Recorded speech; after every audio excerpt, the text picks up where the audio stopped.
এক বাবা এসে বললেন, উমরে ফারুক আমার ছেলে কথা শোনে না, বেয়াদব। উমরে ফারুক ছেলেরে ডাকলেন, বাবা তুমি তোমার আব্বাজানের কথা শোনো না, এটা তো কবিরা গুনাহ। ছেলে বলে, উমরে ফারুক সব দায় দায়িত্ব আল্লাহ ছেলে মেয়েদেরকে দিয়েছে, বাবা মাকে কোনো দায়িত্ব দেয় নাই? উমরে ফারুক বললেন, অবশ্যই দায়িত্ব দিয়েছে।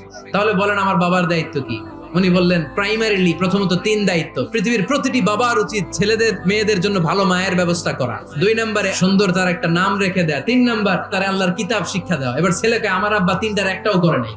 এবার ওমরে ফারুক রেগে গেলেন, বাবার কাঁধে ধরলেন। ছেলে বলে, আমিরুল মুমিনিন, আমার মা নর্তকী, আমার মা মাজুসি, আমার মায়ের মধ্যে কোনো আদব কাদব নাই, সুন্দরী দেখে আমার মা রে বাবা বিয়ে করছে, আমার মায়ের কাছ থেকে জীবনে কিছু শিখি নাই। 2 নাম্বার সাম্মানি খানফাসা, আমার বাবা আমার নাম রেখেছে চামচিকা।